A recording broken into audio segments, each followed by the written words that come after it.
Yeah. All right, so I was going to start with something else, but I'm going to start with this. Today, in NBA history, 60 years ago, Wilt Chamberlain versus the New York Knicks absolutely went off. 60 years ago? 60 years ago. You do the math. 100 points, NBA record. 59 points in one half, also an NBA record.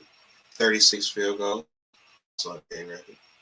28 free throws, also an NBA record.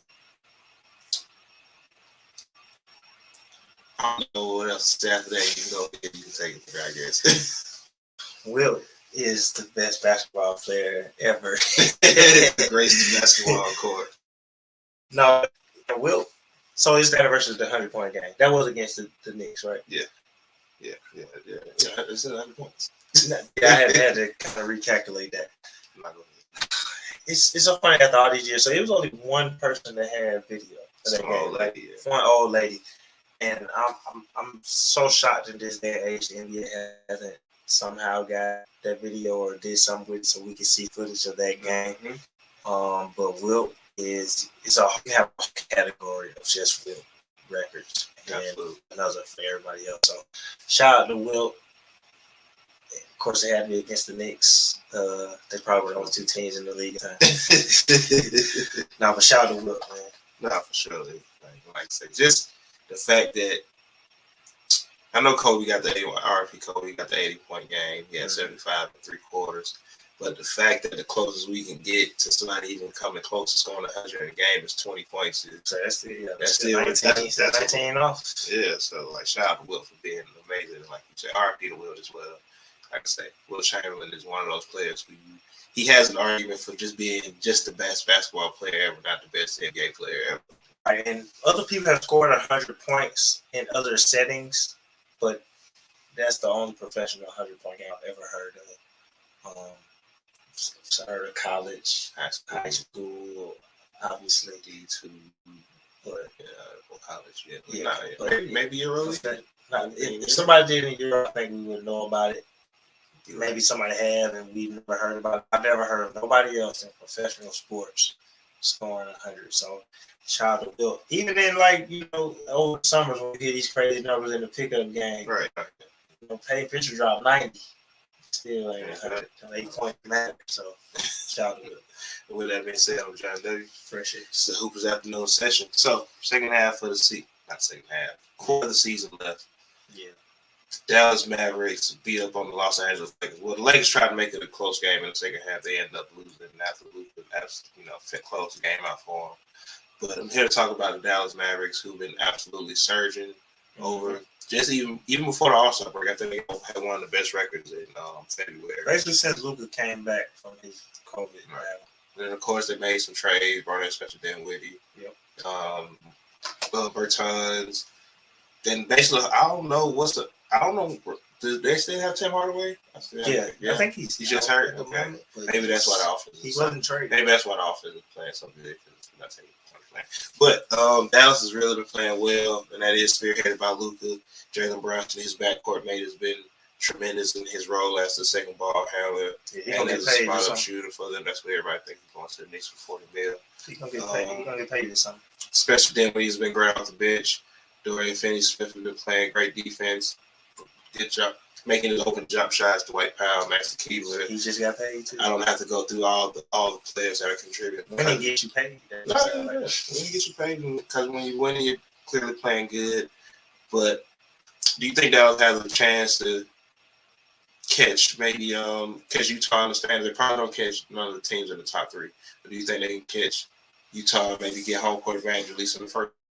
Right, because top three, you got Phoenix, Golden State, Memphis, and all of them have pretty secure leads. They're right there, like on the hills of Utah. So I think they got a chance, especially how good that they've been playing. But regardless, I think this is the year, especially if that's their matchup. I think Dallas is out of the first round this year.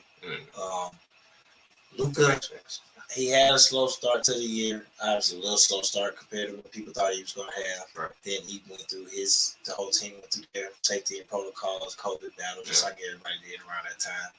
But since he came out, he's been lights out since then. He's been triple doubles, 30-point games, wins, They have really good defense since then. So I think this is the year that they get out further, especially since they've been to the playoffs too. So it's not like gonna be new to them or whatever. Getting the home court would be cool. It would help, but I think with the 4 to 5, I would take Dallas to beat Utah.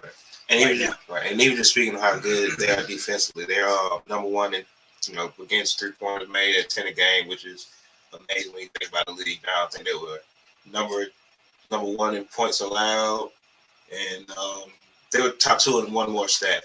But when you look at this Dallas team, who's really compromised of 95% offensive post part, Jaylen Brown, Luka, Bertans, defensive team, right? But they have active defensive players, which lead into them playing great team defense. Do you think them not having? I think Dorian Finney-Smith is a standout defender for the Niners. I think he's going to be the player that takes on all the tough wing and guard matchups in the playoffs when it's time for that.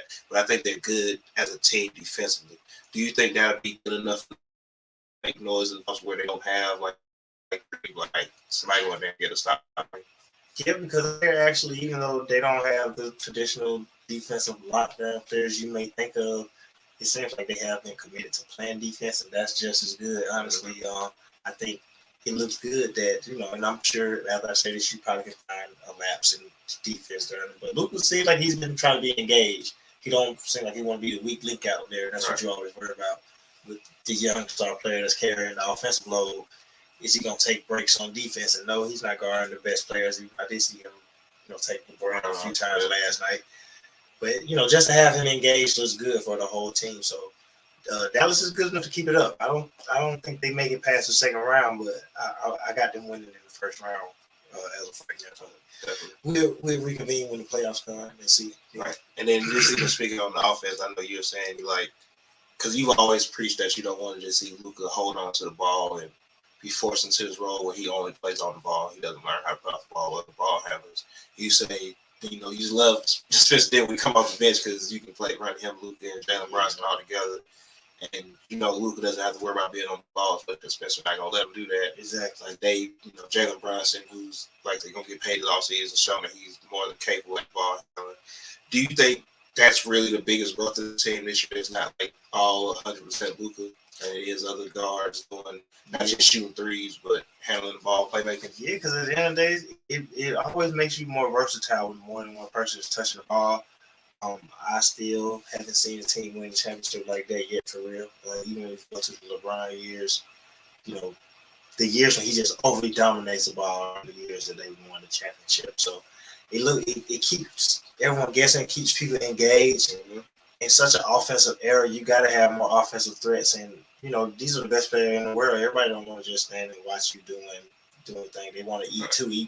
They can acknowledge that you're the best player on the court, but then still know that they got something to contribute. Like I say, Dinwiddie, when he's out there, he's attacking. And so Luka's off the ball when Dinwiddie's out there. But it also, like you say, it just keeps you versatile. If you're always on the ball, we know how to guard you. Because you're going to do the same thing all the time, but you can be versatile. That can put him in the post a little bit more too, and it takes a little energy off of you from having to dribble up. You can just run down, you can get in position, and somebody's feeding you opposed to you trying to make your shot or make a decision for the pass or the shot. So that saves you for the fourth quarter. So now I can handle the ball the whole fourth quarter or whatever. So I definitely like the direction Dallas has decided to take the team in, play these 3-guard styles because and they got size with it because Luka's 6'8", then was about 6'5", 6'6", right? And Jaylen Brunson's probably 6'2", 6'3", but he looks a little taller. He got long arms, so he look a little taller than he might actually be. Right. But especially that takes away from because they're not super huge. I feel like a lot of the lineups I saw that I know that they're going to try and run with in the playoffs is those 3: Dinwiddie, Luka, Brunson, then they go Finney-Smith and Powell. Both of those are, they're both probably 6'8". Powell and Finney, got good length. They play hard, but they're not the tallest players ever. So they're a little bigger in the backcourt, but a little smaller up front. But that team is athletic and they're a little dangerous on the court. No, yeah, I definitely agree with that. Has this kind of helped change some of Jason Kidd's perception as a head coach? I know I wonder if you're some people. We came to the season. Everybody figured Jason Kidd, he only got the job. He only got the job because it's Markelle Fultz Dallas, and we know his ties to Dallas from the playing career, his time playing there, winning a championship there. But do you think he's proven that he's a coach capable of making adjustments, putting the right lineups out there, going with the hot player, no matter who that is, finding the hot player, knowing when to call the right timeout? We haven't seen it in the playoffs yet, but just as far as regular season go, has this kind of changed your perception on him? For me personally, no, because Jason Kidd, despite what we've thought of him in the past, has proven that he can get a team to the playoffs. His teams have made the playoffs overall. So, yeah, you got Luka. This team they finished 4th last year, 5th last year, so they're kind of in the same position with kind of the same team. But he has he's clearly grown those first two, Brooklyn the first time, then Milwaukee, and being an assistant from the Lakers, winning the championship as an assistant coach, seeing what that preparation is like. He's clearly improved. He's clearly adjusted some of his philosophies, and it helps to have one of the best players in the league. Also, not a player that's developing into that, because Giannis wasn't handling the ball and everything like he's doing now when he had Giannis. Luka already is who he is. One thing that's gonna change with Luka is the game is gonna get slower. He's gonna get more dominant, more efficient as a shooter and stuff like that. But the type of player he is, ready for the moment, all-star player, he was already that. Right. So some people thought he was gonna be an MVP candidate coming into the year.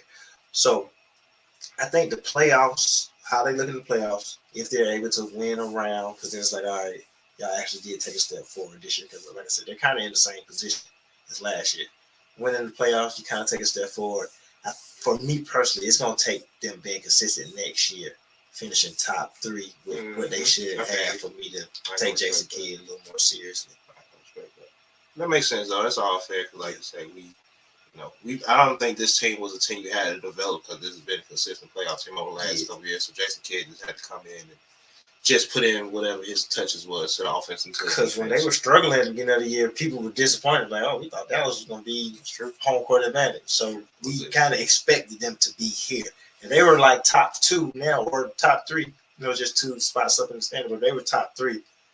Might be saying Jason Kidd's praises a little more. It was like, this is at the minimum, in my opinion, this is where y'all were supposed to be. No, yeah, I feel it. Just speaking of coaches real quick, a coach who hasn't really been thrown in the conversation much, maybe he has, I haven't seen it, mainstream media, Twitter media, whatever, but Taylor Jenkins, the head coach of the Memphis Grizzlies. I didn't even know his name a few months ago, honestly. I knew it, but I always second guessed it because he doesn't look like a Taylor Jenkins. He looks like something else, but Taylor Jenkins, the head coach, I don't think people have him in Coach of the Year consideration.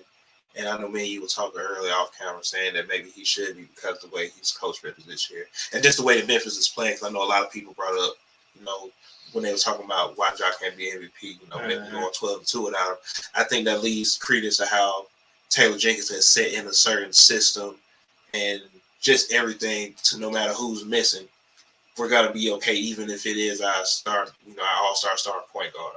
Right. Do you think just where Memphis is at this year, Taylor Jenkins should get some Coach of the Year? Maybe not even win it, but just be top 2 or 3 for Coach of the Year? I think at the minimum, because the new thing the last couple of years is they put out the top 3. He should be in that top 3. I know I didn't have Memphis top 3 in the West, top 3 record in the league at this point. So, and to your point, for the people that do want to take away from Ja's MVP conversation, then I can respect that. If you are throwing it into the coaches, I can't respect it either way. But if you are gonna do that, at least throw it to Taylor Jenkins' way. Because he's clearly been a part of developing some of those younger players there. The focus of the team, them getting better each year. Made the playoff last year, competed for the play-in in the first year of the play-in or whatever. So, yeah, you got to put him in there. I would say he's top 3. Only people I could have, like, in the conversation with him, JB in Cleveland, JB Bickerstaff. I think Monty's going to be in it because Phoenix has the best record. I think Steve Kerr probably seen it a few months ago. I would have him behind JB and Taylor Jenkins right now. The way Boston's played, they went 9-2 in February. Yeah. Do you think Ime has a chance to be maybe top 3 or top 5 in Coach of the Year consideration? I think so. Top 5, and not top 3. Yeah. Top 5 and not top 3. I wouldn't be mad if he was your 5th. Coach of the Year right now, I got JB. I got JB Biggerstaff right now, Coach of the Year. That's right. And after him, it'll probably be Taylor Jenkins. That's right. And then Monty. And then somewhere in the world of Steve Kerr and you just said his name. You just said his name. I may. Yeah. Or him. My bad, being long. I ain't meant to get you up. Yeah. But yes, I would have somewhere them 2, 4, or 5-ish. But I got JB right now because we also didn't have Cleveland. I knew Memphis was gonna make the playoffs, but I didn't think Cleveland was even gonna make the playoffs, and they're top 4. So I got long as Cleveland don't make the play-in, I'm giving JB Coach of the Year. Yeah. And just go to Boston. And he was on the interim deal coming to give him Coach of the Year. You signed a deal. You signed his deal this year. Well, he probably be the first coach to win Coach of the Year that started the season on the interim deal. I'm sure that's never happened before. Okay. We like history, right? These days, go ahead and give it to him. I am sure. But just that's a black man for Coach of the Year too. We ended with that. But just speaking of Boston real quick, as they went 9-2 in February, they picked up a big win against the Hawks last night to kind of keep securing playoff space, playoff seeding for him. Yeah, Jaylen Brown hurt his ankle. Yeah, they said it wasn't that serious. Yeah, he walked off the court on his own power last night. They said he could have came back, but they just safe. Yeah, they played Hawks, so how that is. But the way that Boston's kind of turned this season around, when you have a player like Jason Tatum and Jaylen Brown, a vet like Al Horford, Marcus Smart, Derek White, all the combination of players they have who's really contributed for them this year. Ime, who put in a good system defensively and offensively. Do you think the Boston? You forgot the untradeable Grant Williams. Oh yeah, said ain't nobody can touch it. My bad, I didn't mean to forget Grant Williams. Y'all Boston Celtics fans, I heard him. You got to trade him out for a real big man. But do you think Boston can make some noise in the playoffs? I don't like where they are right now, honestly. They got the first round right now. They got Philly in the first round right now. Boston's not beating Philly. Philly probably beat them 4-1, honestly. So, but I said before, if I'm them, I'm trying to get into that 5th spot. I think we talked about that on the radio show. Shout out to the Nets on the radio. But I would be trying to get in that 5th spot. That's how I feel about a lot of teams. Because even though I just said I would give JB Coach of the Year and Cleveland's had a good year, that's who I want in the first round. Kind of limping into the end of the season. They're limping and they're clearly the most inexperienced. Like you don't want, Miami was in the finals 2 years ago. Jimmy Butler, Kyle Lowry, bam. Kyle Lowry's a champion. Pat Riley, Spoelstra. You don't want to play Miami in the first round. Mm-hmm. I don't want Chicago in the first round right now. How they've been rolling the Mars in the MVP conversation. Philly was first place last year. Roster's finally solidified. They added and motivated James Harden. I'm trying to avoid them. And despite what I think has been an up and down season for the Bucks, they're the defending champions. You don't want to play them in the first round. So, and the Bucks are in 4th right now. So if I was them, I would want. But if they get 5th, because I would want Cleveland to get 4th. Cleveland's in 5th right now. They've been around 4th all year, though. I wouldn't want Cleveland to have home court advantage. I feel like Cleveland is a team with that inexperience that can take advantage of that. I wouldn't want them to have home court advantage, but I'd rather play them at home court advantage than play any other first round team. So that's just what it really is. So, but to answer your question, though, obviously you would have to think that you couldn't take Boston lightly because they're going to defend. And Derek White was a really, really good move. He's a really smart player. He's a really good player. And Jason Tatum will give you 50 in the playoffs. We've seen it. And he's made the conference finals a few times already in his young career. They can make some noise, but I wouldn't fear them if I was Philly. Philly would beat them 4-1. That's just a bad matchup for them. Yeah, it's just a bad matchup. And that's who they are. They both always seem to play each other in the playoffs the last couple of years, too. So, but yeah, I'm avoiding Philly.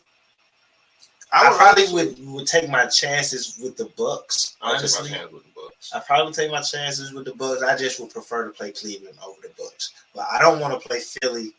I wouldn't want to play Philly or Miami at all in the first round. Miami plays Boston really well. They have what you need to counter. Not in a 1-8 situation. I won't want to play them. Not in a one. Well, I'm just saying, even in the playoffs, because you at least at the end of the day you got wing players, and that's kind of where Miami's best defenders are. Plus, they got a good, you got good help inside with Bam. Yeah. So I don't really want to play that necessarily, and definitely not in a 1-8. But if they're rolling, second round, I don't got the Heat making it past the second round, so they might be the team that can knock them out. The Heat, the team Jackson Tatum got to get over to solidify his. Hey, Bam the one that blocked. Bam the one that blocked. His legacy is in the hands and control of Miami Heat right now. Bam the one that blocked them, and they've been going downward ever since. He said, I listened to him. I think he was on Knucklehead's podcast, and he said that he thought that was the year they had a chance to get it done in the bubble. Miami knocked them out, so he got to go get that back. Gotta get it back. Gotta get it back. Giannis had to get Miami back. You gotta get them back. All right. So, of course, as we get close to the end of the season, people are kind of definitely getting into more of critical thinking when it comes to awards, especially the MVP. And I don't want to talk about who you have for MVP because I know you haven't fully decided yet, or even not necessarily thought about it, but you still put some thought behind who your picks even going to be for this year. But I feel like MVP every year is always a controversial subject to talk about because you have some people who want to go with a player's playoff resume along with their regular season resume in a whole new year, whereas what you did last year doesn't matter. Then you have those people who feel like from year to year, everybody has a different case. First and foremost, everybody MVP vote or picks are narrative based because it's a season. It's gonna be things out there that make it a narrative, and it's gonna be what narrative you choose to favor. I guess I want to say exactly. But when it comes to MVP and just how, I heard Monica McNutt say it, and she said Stephen A. Smith said it first. The MVP, all awards talk are fluid because it's such a long season that you can't have a solid three players for your MVP in January. Because what if those players fall off from the end of January to the end of the season to where they're not really putting up MVP numbers or playing playing at the MVP level? So I guess everybody's criteria are different. But what are some of your criteria for MVP when it comes to this is what I think an MVP is and this is how I look at players being an MVP? Yeah, and that picking in January is something I don't agree with. He's like people start there. I say it all the time even on this show. Like we hear the MVP races, people are making MVP race pods, MVP race segments in December. And I'm like, I'm not even talking to you about MVP before January. Like in January, we can start discussing it because you're getting close to half of the season, but people are literally picking MVP off of November and halfway through December when you're not even playing regular sets of games yet by then. You're not even playing the consistent back-to-back, so the consistent 3-4 nights and do such and such road trips because you still got the conflicting schedule with football going on. Like real basketball season for sure doesn't start at least till college football is over, because the TV schedule is kind of how they schedule the game, so it's still a good chunk of games go or whatever. But to answer the question, like you said, it's all narrative based because it is the season. You're not just picking somebody just based off of the numbers, or maybe LeBron would be MVP. That's not a shot at LeBron. He's averaging 29, like 8 and 8. I mean, he's LeBron. He's doing what LeBron does. Right. So it's not like you just like the best numbers get it, or you just get it to the best player in the league. That's why I've always hated that people think that the best player should just get it. So it is a narrative that goes into it as far as who's having the best season.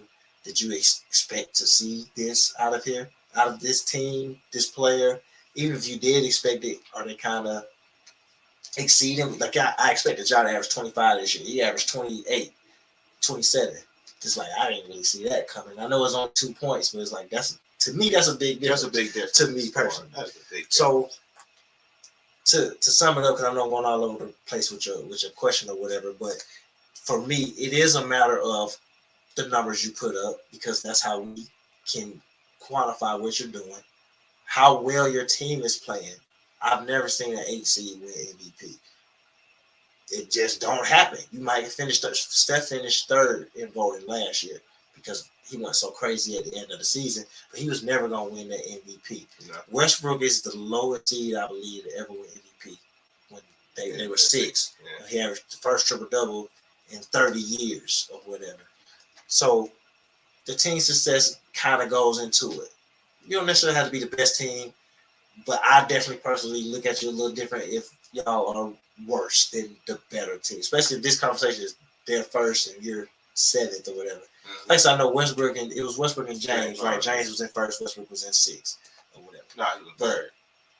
James was in in third. that year. So Yeah, that's not even that far of a difference. They played in the first round that year. You're right about that. You're 100% right. So numbers, the type of numbers you're putting up, traditional and even shout knowledge off the Glass podcast. He's opened up some advanced stats that I'm like, okay, I pay attention to that because I've always not been against it, but people hold it in a higher light than I do. But he's showing me some stats that I'm like, yeah, I respect that stat. I respect what you're saying about that. So I can see how that translates to the game. So your stats, advanced stats, the MVP, and then just a matter of the dominance for the season. I think that matters too, and that can go with your numbers, like what we see Joker doing, 20 and 20s here and there, triple doubles every other night. He did what he had 8, 18, and 12 the other night. Yeah, took 5 shots. I don't think he played the fourth quarter. You know, your dominance throughout the year, which probably plays into my kind of narrative. Seeing DeMar go on a streak of averaging 35 on whatever percent shooting. We haven't seen it since Wilt. Did you break the Wilt record? So all that plays a little bit to it. Yeah. So with all that being said, I don't have a direct criteria or a direct answer, but I know that you have an idea. I have an idea of what I want to see. Nah, like I said, not to pick on LeBron or even just speak on the Lakers again, but we could easily just be saying that LeBron's an MVP because he's averaging 30 basically right now, 8 and 8. Those are the best numbers that we're seeing from a player. You know what I mean? He's right there in that conversation. But I also said in December, if Ja's averaging around 27 and Memphis gets into 3rd place, he in that conversation. We look at DeMar averaging 27, the Bulls are in the 1st place. He in that conversation. Embiid is leading in scoring, or he's 2nd if he's not leading. Him and Giannis is both 1 and 2. Right. So he's in the conversation. So no direct criteria. I just know I got to see some team success. You got to have the numbers to do it. Like. And that's just really a combination of that and just dominance throughout the season. But there's no real criteria, though. Anybody can be MVP. Anybody. It's the MVP for this season. I'm not even thinking about what whoever did last year when I think about the MVP for this year. It don't matter. I'm not thinking about, all right, because, you know, some people say, well, we'll see who's a real MVP in the playoffs. No, you the MVP of the playoffs then. This the regular season MVP. I'm not even thinking about, well, should Ja be MVP? Because I don't know if Memphis really is this good and they're going to get eliminated out of the 1st round. I know it sounds crazy, but there's somebody out there thinking like that. No, they're thinking that the Memphis is going to lose in the 1st round. Ja's going to struggle, so he can't be the regular season. Ja can average 12 and Memphis will get swept. He still deserves to be in the MVP conversation. Absolutely. Because it's a regular season award. No, absolutely. And like I said, this wasn't even about Ja and DeMar, who I think are the 2 people who are really being missed out on for being celebrated for having MVP like seasons, honestly, because I've been saying a thing, and I'm gonna say it time and time again about the MVP this year. Like, crazy. I keep saying there's a American player bias, but at one point the 3 leading MVP candidates were Jokic, Embiid, and Giannis, and this wasn't for a week or 2 weeks. This was for like a 2 to 3 months. Since KD's been out. Absolutely. So that's to Marcus Manut's point about if January KD probably was MVP, some things happen. He's not in the conversation. Right. So for that to be to think that because of mainstream media market like ESPN on NBA Today, I didn't actually get to see the whole clip, but saying that Ja's in their top 2 for MVP, there's nothing wrong with that with the season that he's having. And I'm honestly, and I said this on Twitter, I'm ashamed of how close-minded y'all are about it on NBA Twitter, because y'all are supposed to be the ones who doing it better than ESPN and all those mainstream media, because y'all feel like, A, they don't get the coverage, or B, they don't cover the right teams, the right players. And now that they're covering the right team and the right player with the team having this. Memphis has never been this good. They've been to a conference finals.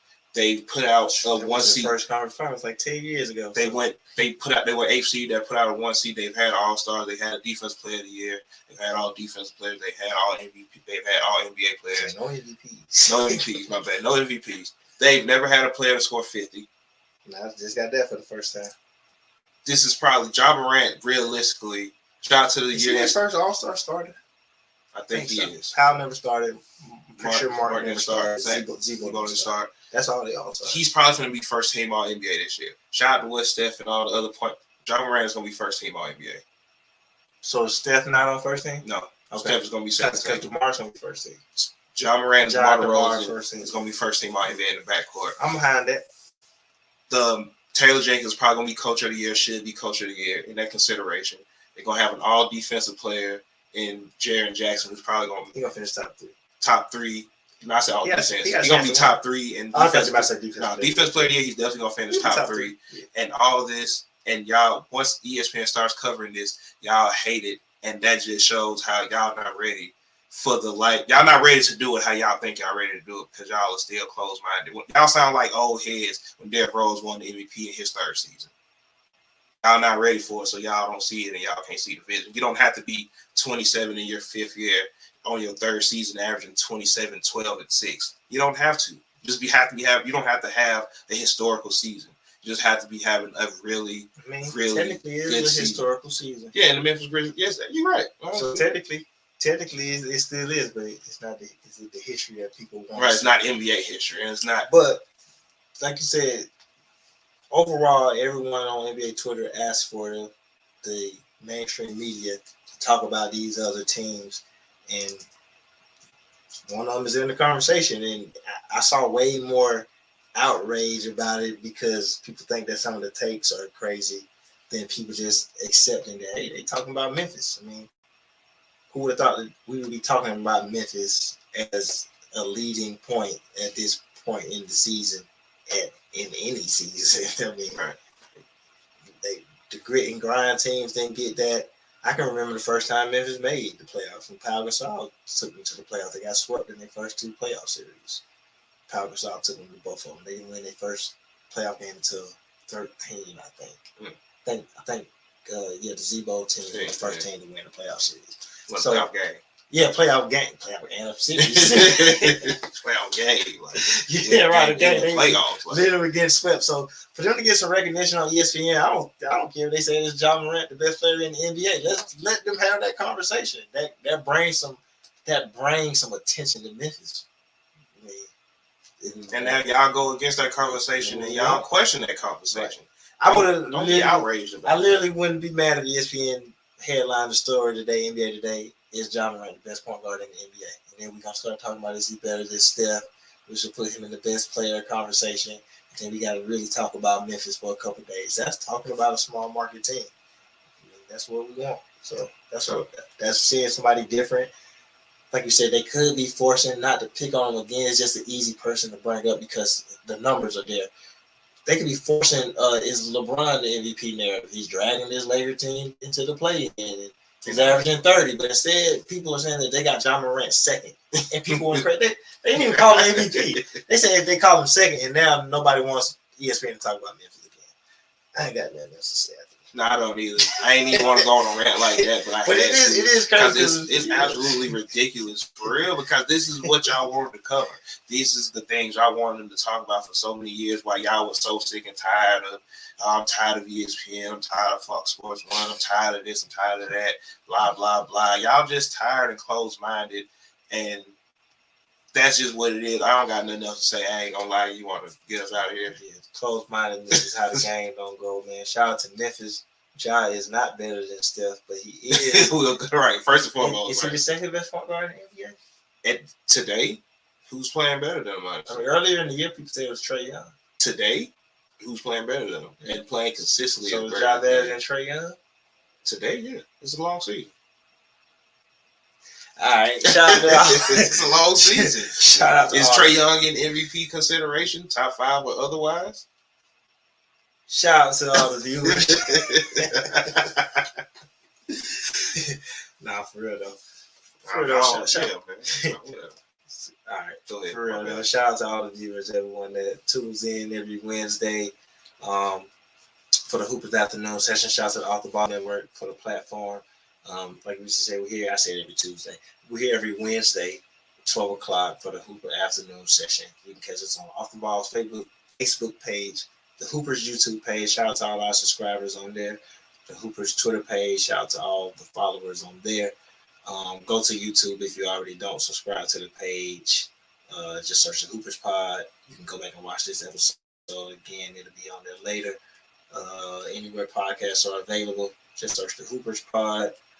Every Monday, catch us at 3 o'clock. Download the Dash Radio app. Nothing but that channel through the Dash Radio app. 3 o'clock Hoopers Hour every Monday. Now done.